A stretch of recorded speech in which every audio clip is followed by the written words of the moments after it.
Manicomio y una base naval. 4 cosas interesantes. La base naval, el manicomio, el leprosario, pero es la prisión la que hizo célebre a esta isla perdida en algún lugar del mundo. Lo que hizo significante a este sitio es que fue el hogar de uno de los prisioneros políticos más famosos de la historia, Nelson Mandela. Y para los que no lo saben, porque puede haber alguno que no conozca a este héroe, Mandela se opuso a la segregación racial del gobierno. El gobierno entonces estaba diseñado para darle privilegios a la minoría blanca. Mire qué locura, los blancos eran una minoría. Sin embargo, había una segregación racial y querían disminuir los derechos de la población, de la gente de color, de la gente negra. Entonces decían que había autobuses para blancos, playas para blancos, hospitales para blancos. Y obviamente los que se llamaban los negros, de manera despectiva, no podían postularse para cargos públicos y no podían vivir en vecindarios de blancos. El apartheid legalizaba el racismo y era realmente atroz. Y entonces Mandela recibió su educación en los mejores colegios cuando niño, hijo de madre cristiana, criado con valores cristianos. Y a mediados de los años 50, Mandela era una amenaza.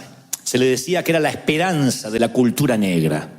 La esperanza, una suerte de Martin Luther King de allí de África. Pero en 1962, por un tecnicismo fiscal ilegal, lo mandaron a la cárcel, de manera injusta obviamente, y durante los siguientes 27 años, señoras y señores, pasó su vida tras las rejas. Casi 3 décadas, encarcelado injustamente. Y cuando uno piensa que pasó casi 30 años tras las rejas, uno se pregunta cómo puede ser que la estadía en la cárcel puede llegar a ser un plan de Dios. ¿Cómo puede ser que esto, en lugar de exaltar, exacerbar lo mejor de Mandela, no sacó su peor versión? ¿Podría venir algo bueno de encarcelar a un hombre inocente? Cuando vemos esta historia, yo pienso en Mandela mirando durante 27 años, que claro, cuando uno lo dice así, dice, bueno, 27 años no es tanto en una vida de un hombre tan mayor, pero hay acá personas de 27 años, de 30, es toda una vida. Toda una vida viviendo lo que estás viviendo de un modo diferente a tal cual lo conocías. Perder la libertad, pienso que es una de las cosas más espantosas que nos puede ocurrir. Yo decía en el servicio anterior que la libertad, salvando las distancias, es muy similar a la salud.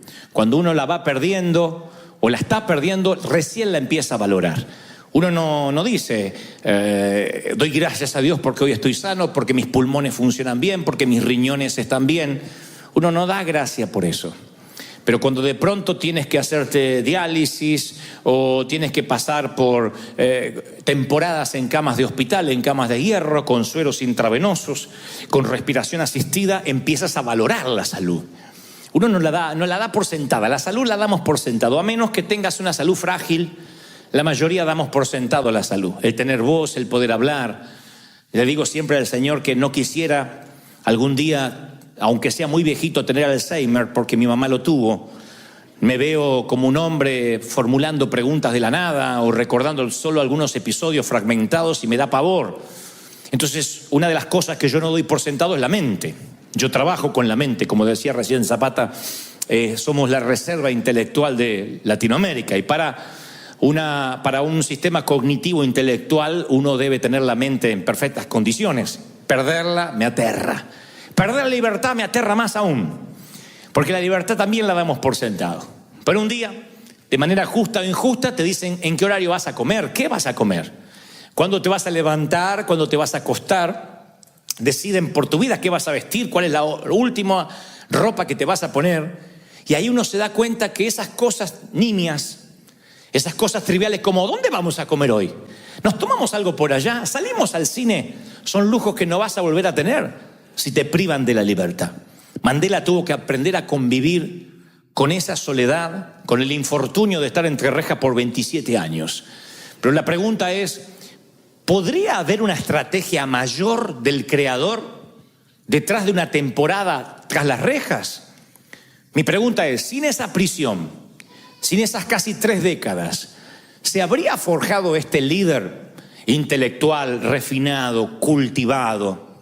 Cuando yo veo todo el mosaico de la vida de Mandela, cuando yo veo toda su vida de una manera en perspectiva, yo digo, es indudable que ese sufrimiento fue parte de su formación, de su carácter.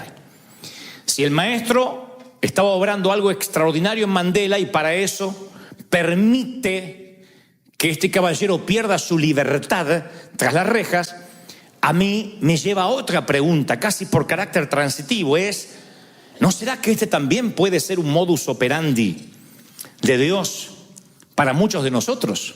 No estoy deseando que pases una temporada en la cárcel, pero digo, ¿no será que hay momentos en la oscuridad que debemos atravesar? Valles de sombra y de lágrimas que los pastores, los ministros solemos subestimar o minimizar, diciendo, no diga eso, no lo confiese. ¿No será que parte de la formación de Dios en el carácter de cada uno de nosotros tenga que ver con situaciones que no son del todo gratas, no son del todo felices?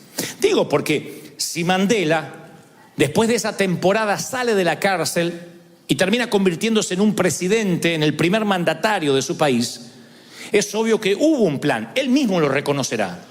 Dirá, si no fuera por la cárcel yo no me hubiese preparado, no habría estudiado, no había aprendido el arte de la negociación, el arte de capacitarme. Hubo una reingeniería mental en todo lo que él hizo a partir de estar confinado o privado de la libertad.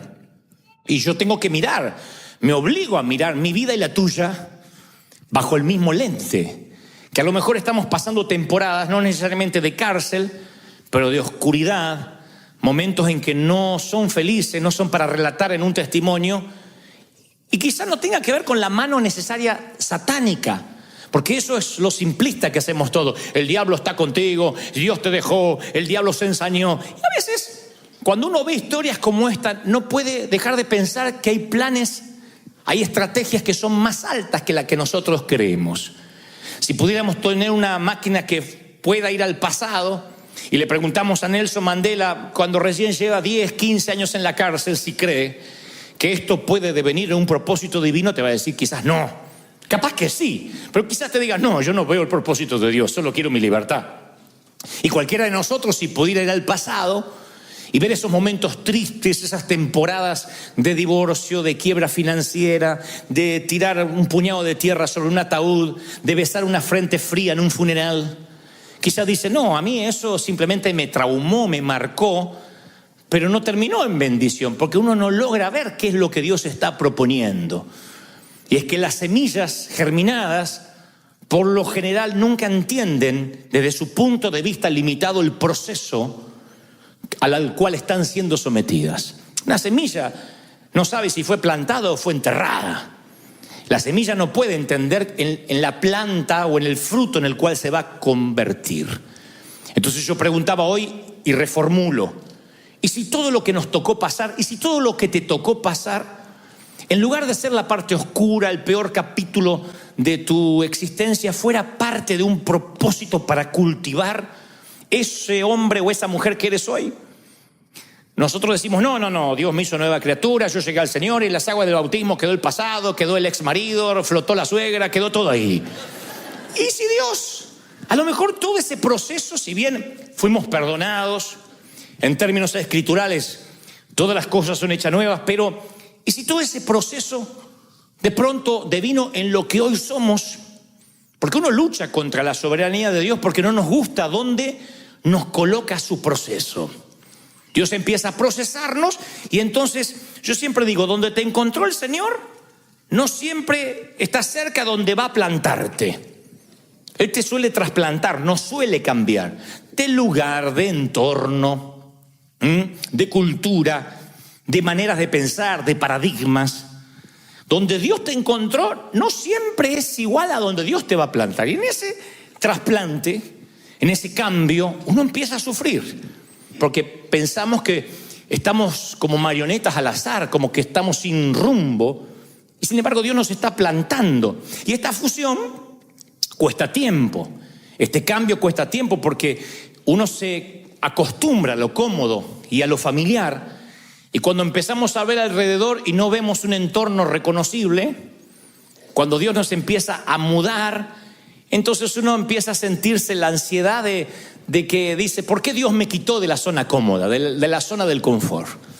Decía en el servicio anterior que alguna vez leí de un libro del doctor David Cho que contaba la experiencia de las águilas, y dicho sea de paso, después lo vi en un documental, que las águilas, cuando hacen su nido, la mamá águila la hace con espinos, y encima luego coloca todo un colchoncito de barro, de paja, para que los pichones no sientan los espinos.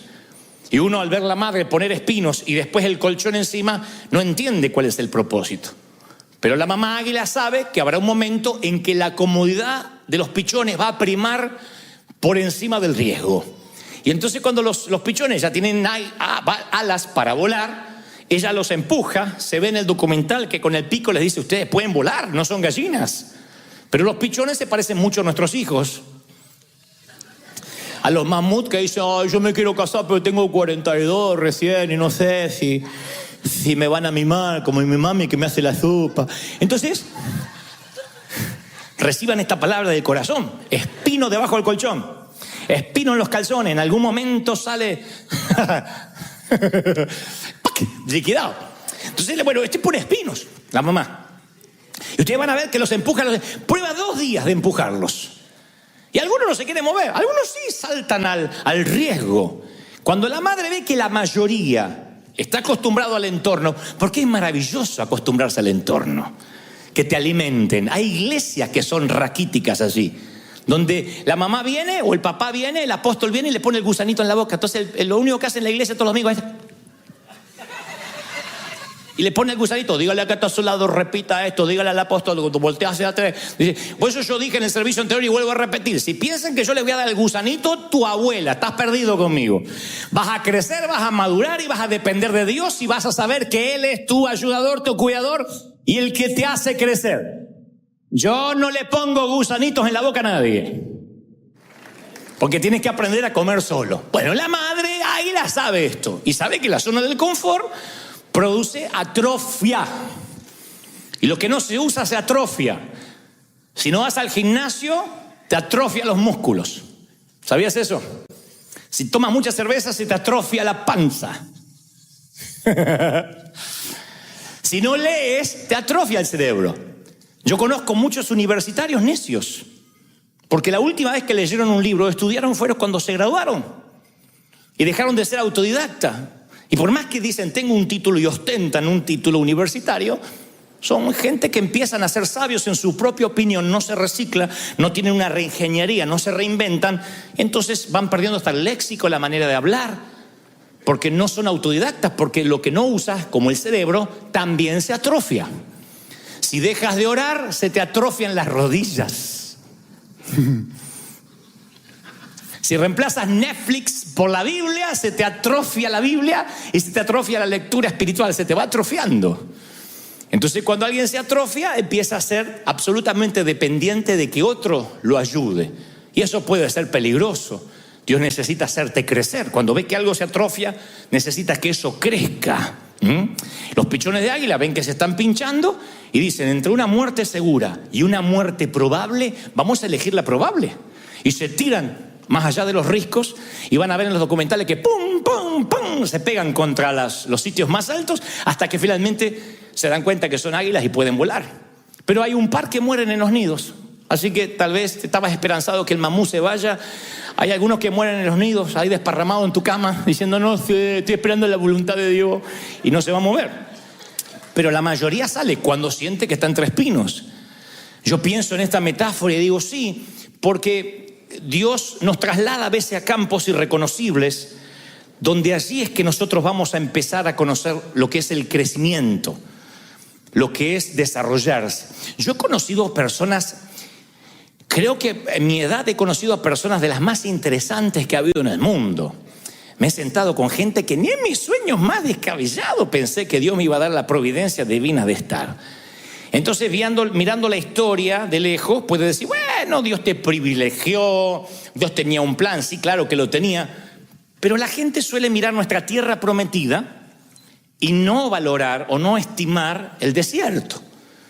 Y si me vas a buscar a mí, cuando yo era un muchachito, mi papá me llevaba a los aeropuertos a ver cómo despegaban los aviones. Esa era la salida del sábado. Vamos a ver cómo, mirá, uno grande, ¡ay, uno chiquito! Y de tanto en tanto decía, papá, ¿y yo podré volar en uno de esos? ¡Está loco! Porque eran así alentadores los papás de antes. ¡Está loco! ¿Sabes lo que sale? Viajar ahí. Aparte, ¿a dónde vas a ir? Porque nosotros pensábamos que no había más mundo aparte de Argentina. Sabíamos de México, algo por el Chapulín, pero hasta por ahí nomás. Pero no sabíamos que había otro mundo. Y me acuerdo de esos tiempos donde yo estaba convencido de que mi vida iba a quedar así. Y si también usas la misma máquina del tiempo para ir a ver a Mandela cuando joven, o en la cárcel, para irme a verme a mí cuando niño, te hubiese dicho, no, estoy con zapatos despegados, heredando los pantalones de mis hermanos. ¿Cómo voy a pensar que Dios puede tener un plan? Yo hubiese estado convencido que yo no estaba plantado, que yo estaba enterrado. Y ni en mis más descabellados sueños yo hubiese imaginado vivir lo que Dios me ha permitido vivir. Claro, porque la semilla de quien yo era no podía comprender el fruto que daría o la planta en la que Dios quería que yo me convirtiera. Entonces no me desperté una mañana y fui la persona que tú ves hoy. Nada fue de casualidad, nada fue suerte. Todo tiene que ver con proceso, con cultivo, con tiempo, como tu vida. Porque a veces pensamos, bueno, aquel porque es más conocido, el otro, pero todos pagamos un precio por ser quienes somos, ¿o no? Todos aquí tienen una historia triste para contar, ¿o no? ¿Quién dice, no, mi vida fue de cuento, a mí mi vida la produjo Disney? ¿Quién? Todos tienen una historia triste que contar. Todos dicen, wow, yo tengo una temporada en el hospital, yo tuve temporadas en el panteón, yo pasé por divorcios, por crisis.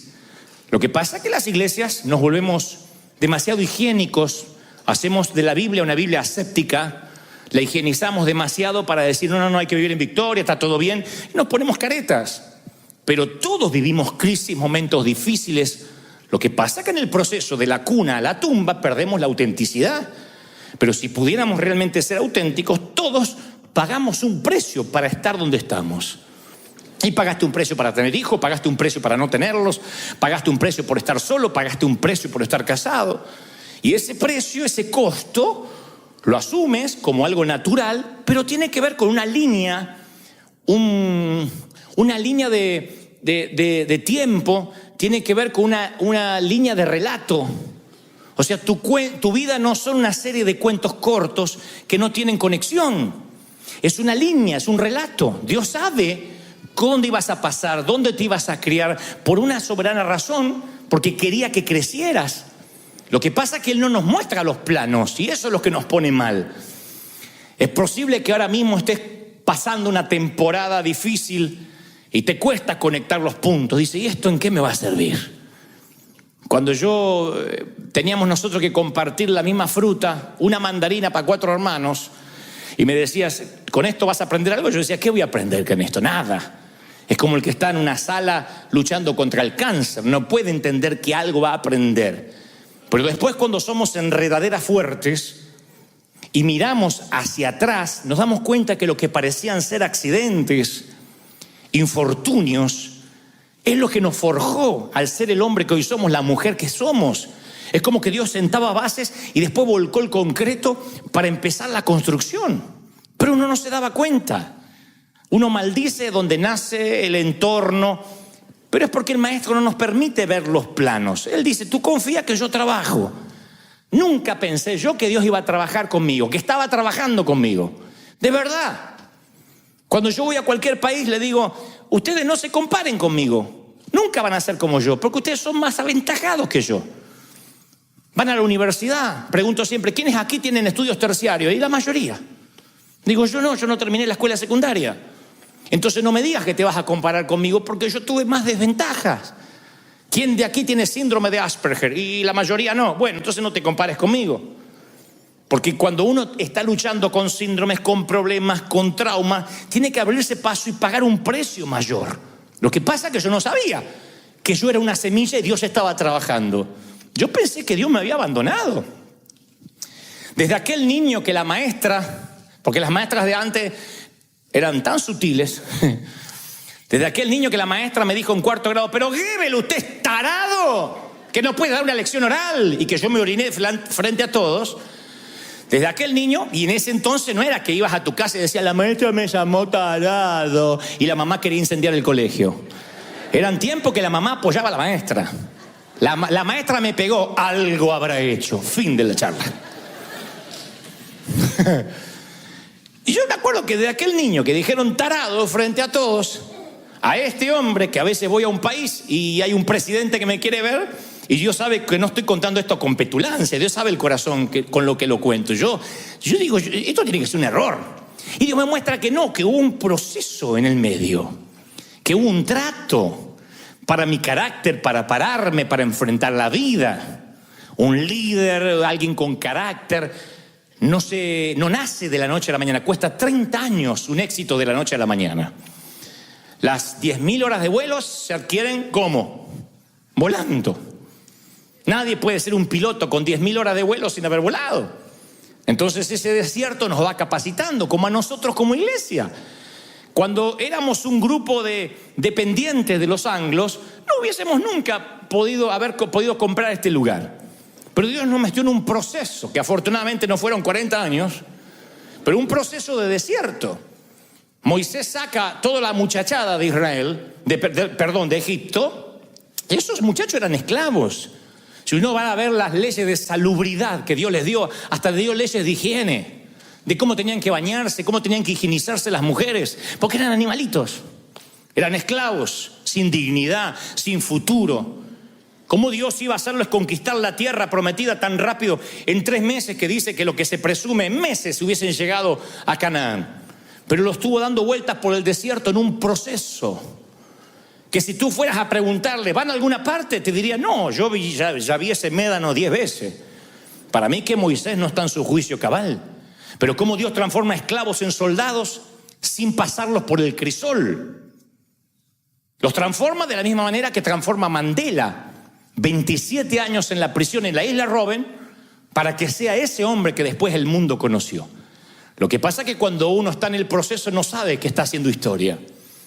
Yo siempre digo que la vida es un trayecto de 3 días. El día de la cruz, el día que uno está en la tumba, muerto, y el día de la resurrección. El día 1 uno lo reconoce, el día 3 también. El día 2 uno nunca sabe que lo está viviendo. Cuando estás muerto y te cierran la piedra, uno no se da cuenta que es parte de un relato. Uno dice, ya está, me morí, se terminó. Me divorcié, me separé, me dejaron. Vino la suegra a vivir conmigo. Uno dice, es mi muerte para siempre. Uno no sabe que está en un relato. Pero Dios dice, confía que yo estoy trabajando. Y hay momentos que Dios ve que nos empezamos a atrofiar. Los creyentes nos atrofiamos. Los ministros nos atrofiamos. Empezamos a repetirnos a nosotros mismos. Dejamos de crecer. Y cuando uno deja de crecer, Dios tiene que enviar nutrientes para que crezcamos. Él sabe que a través de la muerte viene la vida, entonces el labrador tiene que mandar fertilizante. Por eso yo le puse a este mensaje un título para que no te lo olvides. Es un título teológico para que sepan cómo se ponen títulos intelectuales. Estiércol para crecer.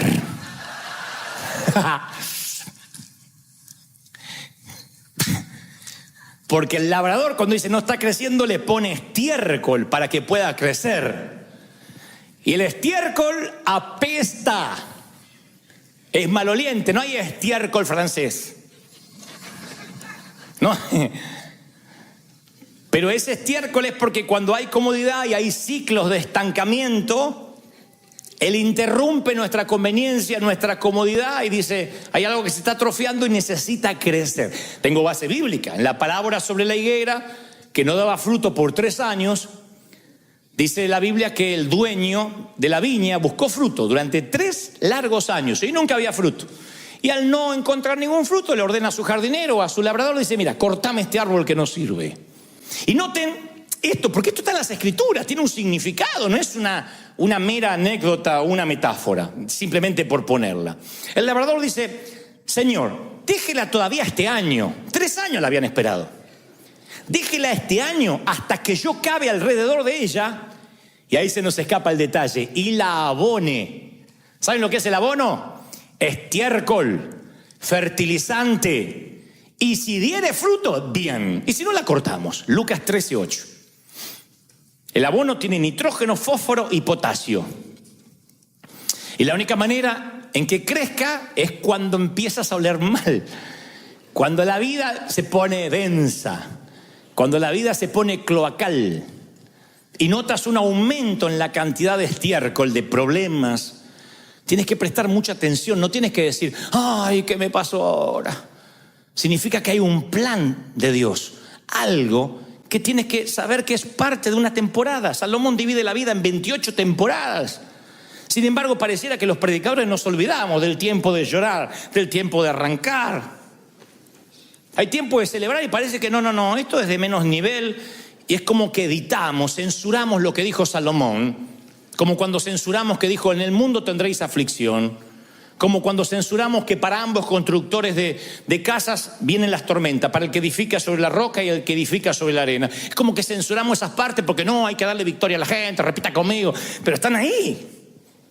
Esos temas van a venir, esos problemas van a venir, el estiércol va a venir, es parte, es una señal de Dios que Él ve algo estancado, atrofiado, y entonces aplica una cantidad extra de excremento. Porque los problemas son como vitaminas, como nutrientes que te forman. Las pruebas te estimulan a crecer. Hagan memoria. Uno no es la misma persona después de pasar por una enfermedad que pudo haber sido terminal. Me consta, aquí hay damas que decían, yo me hacía problema por todo, hacía planteos y escándalo por un vaso sucio en casa. Un día tuvo que luchar contra el cáncer de seno, se sanó y ya no se preocupa. Ya las preocupaciones como el vaso sucio vuelan por fuera de su radar. Y no es que se hizo una persona necesariamente más buena, ordenó sus prioridades. Dijo, cuando estaba en el hospital y sabía que iba a ver a mis hijos por última vez, me importaba un cuerno el vaso sucio. ¿De qué te sirve una sala ordenada, un sillón impecable, cuando te estás muriendo en una cama de hierro en el hospital? Se ordenan las prioridades cuando de pronto el excremento te hace valorar lo que antes no valorabas. Mandela diría, nunca yo habría sido un autodidacta, alguien que leyó, alguien que se preparó, si no hubiese pasado por esas etapas de la cárcel, esas etapas de soledad, de la segregación aún dentro de la prisión. Entonces hay cosas que nos tienen que pasar para que nuestro carácter empiece a formarse. Y yo voy a contar una historia que escuché cuando niño. Lo voy a hacer de la forma más fina posible para la iglesia, versión iglesia. Que un pajarito, sus compañeros migraron para el Ecuador y él se quedó en las zonas frías de Alaska. Y entonces, como se olvidó de emigrar, el invierno lo tomó de sorpresa. E intentando volar, sus alas congelaron y el pajarito cayó a tierra completamente congelado. Consciente, pero congelado. Cuando estaba tirado en el piso, ahí dijo, ¿qué otra cosa peor me pudiera pasar? Y una vaca que estaba pastando y rumiando. Pasó y hizo, plop. Defecó encima del pajarito. Y ahora el pajarito dijo, sí, estoy fregado. Lo congelado me lo aguantaba, pero esto es perder la dignidad. Y en medio del olor, de pronto se da cuenta que el excremento no es tan malo. Porque el excremento, por su tibieza, descongela el pajarito.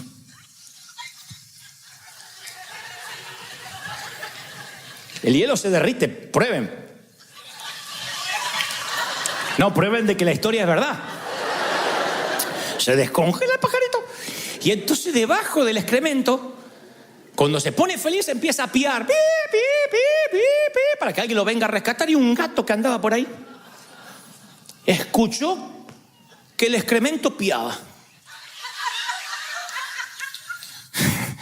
Se acerca y con las patitas empieza a quitar lo feo, lo horrible, lo apestoso. Y el pajarito dice, por fin alguien que me va a ayudar a salir de esto. Cuando el gato ve que es un pajarito, se lo come. Moraleja proverbial. No todo el que te defeca es tu enemigo y no todo el que te saca de ahí es tu amigo. ¿Eh?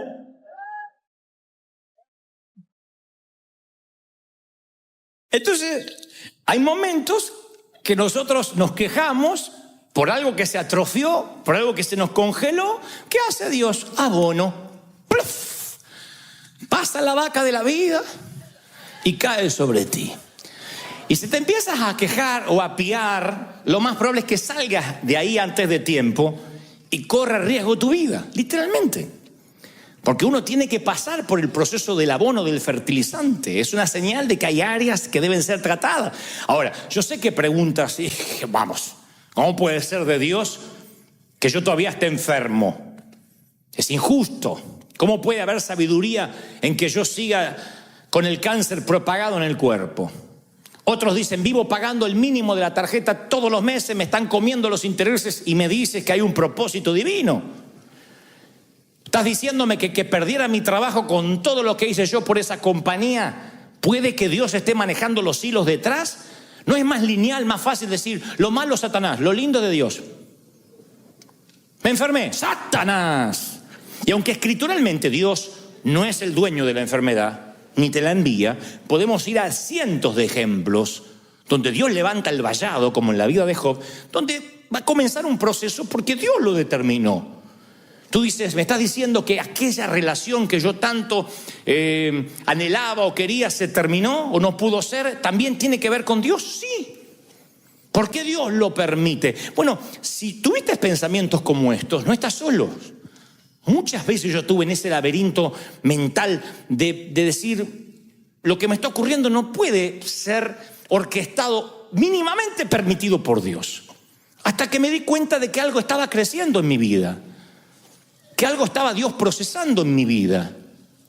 Los primeros 7 años de mi vida, mamá no me pudo alzar, porque ella, desde que yo nací, junto con su gestación, estaba el cáncer. Que durante mucho tiempo, durante casi los 9 meses, ella, por lo menos 7 de los 9 meses, estuvo tentada a abortarme, porque era lo que los médicos recomendaban.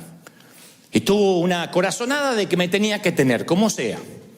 Así que los primeros 7 años yo los viví en soledad, primero en la cuna. Papá tampoco era cariñoso porque vivía borracho. Y yo digo, no estoy haciendo una apología a la soledad, al desdén, pero digo, ¿y si yo hubiese sido un nene bien? Si yo hubiese sido esos nenes que dicen, ¡ma, quiero iPad! ¡Ah, no anda el Wi-Fi! Ay, mamá, ay, toma, hijo, Wi-Fi, no te traumes.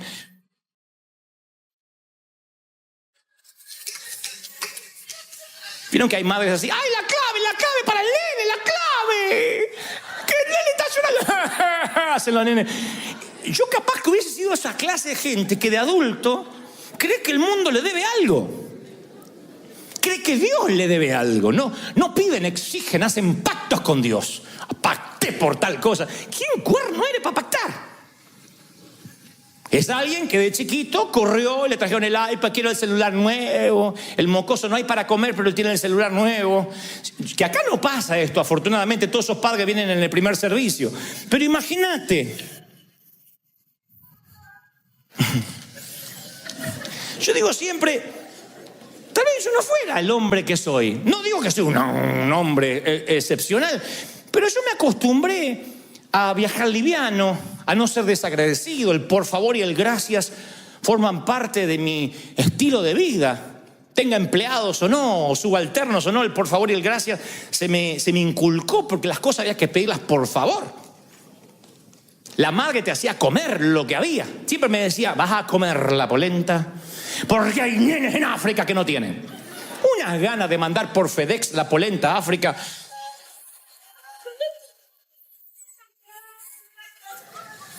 ¿Sus madres eran así? ¿Eran escatológicas para contestar? ¿Qué hay para comer? ¡Caca! ¿Eran así? ¿O la mía era? Mira, que caca de perro, vas a comer caca de perro.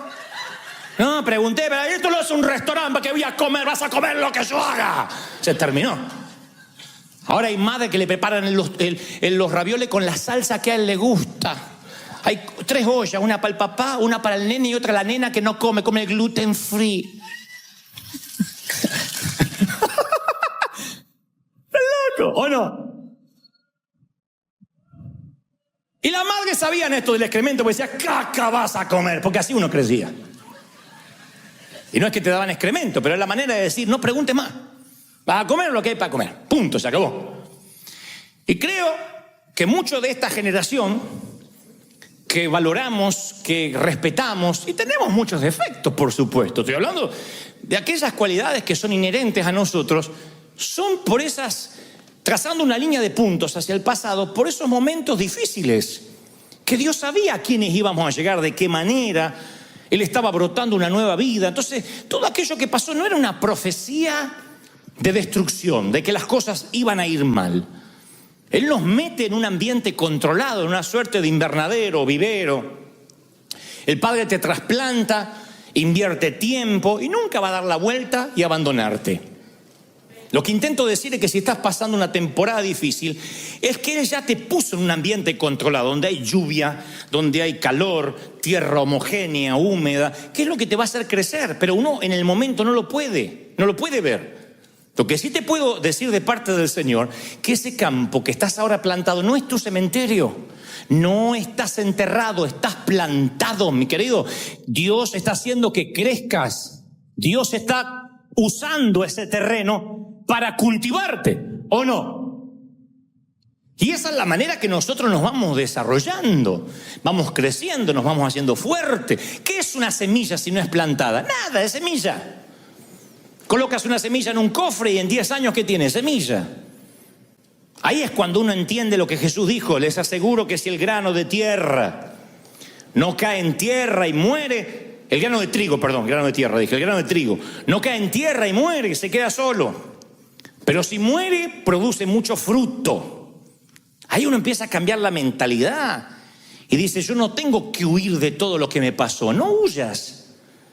Yo sé que el Evangelio nos ha dicho, deja el pasado atrás. Bueno, en términos de resentimiento, de dolor está bien.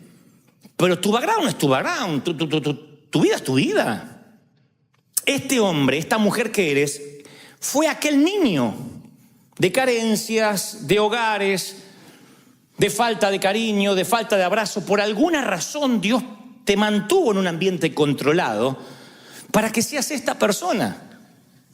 Y no estoy redimiendo tu dolor, no estoy diciendo, bueno, no importa el dolor, o en su defecto minimizándolo. Yo sé que hay mujeres aquí que fueron abusadas cuando niñas y no hay manera de vestir eso con un cuento.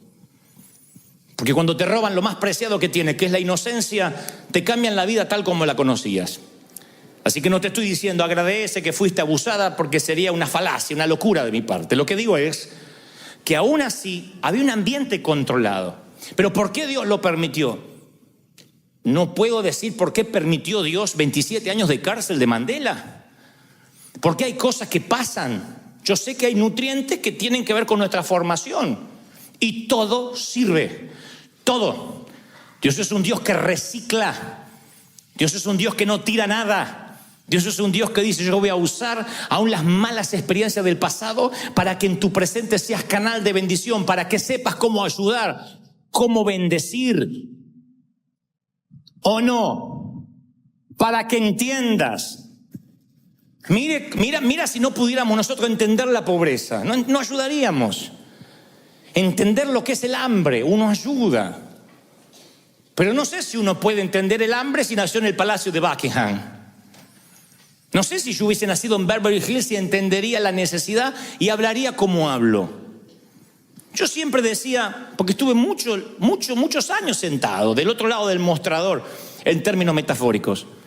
Y yo siempre decía, ¿por qué los predicadores en algún momento predican para otros predicadores? Y se llenan de léxico, que en este momento vamos a empoderar el Cronos, el Kairos y el Cronos se va a empoderar y el rema ahí viene sobre el Logos, recibe. La gente dice, recibo, ni tiene que cuerno lo que está recibiendo, pues recibe. Yo digo, yo no me tengo que olvidar que la gente tiene vidas reales. A nosotros, Dios nos llama a trabajar para Él y uno se empieza a olvidar que la gente tiene vidas reales. Con deudas, con cuentas, con parientes, con comadre, con renta, con acreedores. Entonces esa vida real es el proceso real de Dios. Es la gente viviendo vidas reales. Son los ingredientes. Entonces no somos unas marionetas en manos del azar. Nuestra vida es una historia elaborada de principio a fin. No es una correlación de cuentos cortos sin conexión. Bueno, el tiempo que me divorcié, el tiempo que me volví a casar, el tiempo que me despidieron. No. Toda la vida es lineal, tiene un sentido. Los colapsos nerviosos, los malos jefes, las separaciones matrimoniales, las oportunidades perdidas, las sociedades equívocas, las movidas que no tenías que haber hecho, son ingredientes que juntos hacen una comida digna para poner en la mesa. Esta comida. Pero los ingredientes en sí mismos no todos son ricos. Hay ingredientes que, mientras que preparo la comida, me como una aceituna. Pero ¿quién dice, sírveme un plato de pimienta? ¿Quién? Por muy mexicano macho que sea. ¿Quién dice, hoy me voy a comer un plato de orégano? Nadie. Porque son ingredientes. Y el ingrediente en sí mismo uno no le encuentra sentido. ¿Cómo le vas a encontrar sentido a la temporada de la diálisis? Del diálisis o de la quimioterapia, de la metástasis que avanza. ¿Cómo le va a encontrar un sentido a eso? Y yo no estoy magnificando o glorificando la enfermedad. Lo que trato de decir es que yo estoy seguro que son ingredientes para enseñarte algo, para que ayudes, para que bendigas, para que entiendas. Hay un propósito en tu tropiezo. Hasta en tu tropiezo hay un propósito. Porque algunos viven maldiciendo a la ex, diciendo, ¿para qué me metí con esa loca? Si yo podía volver el tiempo atrás, es la loca esa, ni la escuchaba, o ese desgraciado. Pero en ese tropiezo que hoy alberga un remordimiento en nuestro corazón, Dios dice, no, yo lo voy a redimir. Tiene que ver con parte de tu vida. Tú no serías, a lo mejor en este matrimonio que estás ahora, no valorarías el amor como lo valore, los detalles, si no hubieses pasado por allá. Amén, dijo una, ¿viste? Dios bendiga a ese marido feliz que les lleva la comida, la cama y todo seguramente. Son cosas que uno empieza a valorar a partir de malos incidentes, de malas situaciones que uno dice, aprendí. Uno dice, me equivoqué porque yo metí a este en un círculo íntimo cuando debió estar en el círculo de afuera. Porque yo mismo di demasiada confianza. Porque confié, porque no probé el carácter, como dice Pablo, que primero sean sometidos a prueba. Yo tenía que haber visto cómo ese caballero reaccionaba cuando el hotel está cubierto y no tiene dónde dormir. Yo tenía que haberlo visto cuando la maleta se retrasa, a ver cómo reacciona. Yo tenía que haberlo visto reaccionar ante situaciones cotidianas y ahí haber probado su carácter para después no entregarle una responsabilidad más grande y darme cuenta que tenía un carácter putrefacto. Pero uno no prueba. Entonces, ¿qué uno dice? Aprendí, no me pasa más. ¿Habrá alguien acá que dice, esto no me pasa más? Y bueno, y ese es el excremento, ese es el estiércol. Cuando estás un tiempo, yo estoy seguro que si el pajarito de la historia sobrevivió, dice, no levanto el pico más. Uno aprende. Dios no te lleva a esas situaciones para dejarte en un callejón sin salida. Yo he aprendido a valorar las relaciones fallidas, las oportunidades perdidas, el dinero desperdiciado, las decisiones imprudentes. Y no estoy diciendo, cualquier cosa, total, después se va a condonar o redimir. No, pero me toca entender que esto que te ha pasado en la vida tiene un propósito. Todo, tu niñez, tu infancia, los sueños no mueren. En tu ADN está el poder de la resurrección, porque esa misma tierra que crees que te enterró es la que te va a ayudar a subir, te va a ayudar a subir otra vez, a reingeniería, a comenzar una nueva reingeniería, a reinventarte, a crecer. Alguien tiene que decir amén. Vas a crecer. Todo sirve. Lo bueno, lo malo, lo mediocre, todo sirve. Y eso es lo maravilloso de la vida. Pero cuando uno está rindiendo el examen, uno cree que es arbitrario, que tenemos un Dios parcial, injusto. Y cuando pasamos esas situaciones nos empezamos a doler. Yo a veces le digo a personas, agradece por el tiempo que has pasado en el valle de sombra y de muerte, porque puedes escribir sobre ellos. Yo no creo en nadie que me diga, como dije hace unos domingos atrás, quiero que Dios me use en cosas grandes y no tenga heridas que exhibir.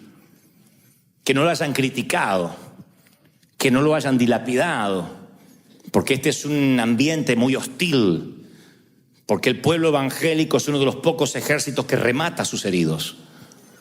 Que encontrarás muy pocas iglesias que son hospitales del alma. La mayoría son museos de santos. Y en cuanto ven que fallas, ¡bum!, te liquida. A otro lado porque apestas.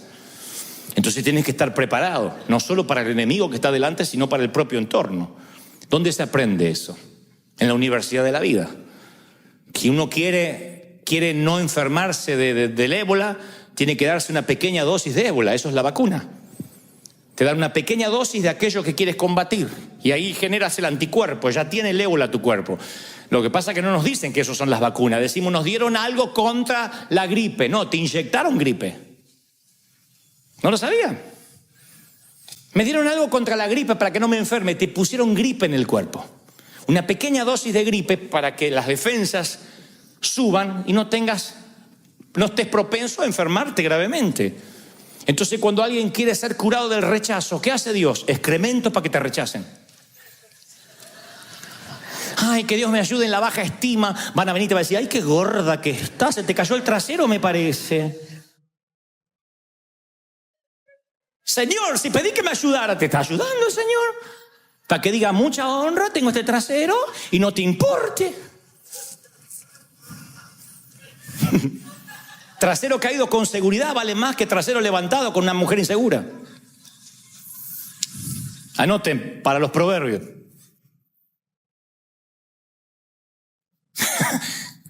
Fue rápido, alguno no entendió qué dijo. No importa. Para ti no es la revelación. Si estás preguntando, no es para ti la revelación. No están preparados para esta revelación profunda. Pero cuando dice, Señor, dame paciencia, ¿qué hace Dios? Han pedido paciencia a Dios, Señor, hazme paciente. Vienen tus sobrinos a casa. Hazme paciente, ayúdame, Señor, porque quiero ser paciente y que mi carácter... Y viene la suegra, buena. Dios lo manda, no Satanás, y lo que pediste. Dosis de ébola. Dosis de lo que quieres combatir. Eso es excremento. Abono, te hace crecer, te fortalece, hace que seas fuerte. Y Dios se lo toma tan en serio. Yo me tengo que cuidar mucho lo que predico, porque Dios parece que puso un ángel asignado y que le dijo, vos escuchás lo que dice y de todo lo que dice que lo viva. Entonces, termino una conferencia y se me da por hablar que la paciencia, porque Dios nos hace paciente. Y si tú eres paciente, porque la vida pasa una sola vez, valora los detallitos, no estés apurado. Hay un ángel que dice, bueno, listo, mañana operación hispano en migraciones. Y el otro día voy con la maleta y me tocan esos que estresarían a un monje tibetano marihuanero. ¡ay!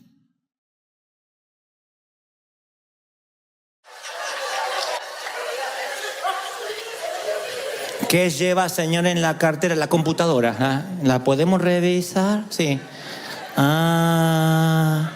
Sáquese el cinturón. Ya me lo saqué. Bueno, puede volver a pasar con una paz y el avión que se está yendo. Digo, ¿de verdad tengo cara de narco? ¿De verdad? ¿De verdad? Abra la computadora, ¿la puede prender? Y cuando la voy a prender dice, espéreme, y se va a hablar a otro lado así con una paz. Yo digo, Señor, ¿por qué? ¿De verdad moriste en la cruz por ella? ¿De verdad?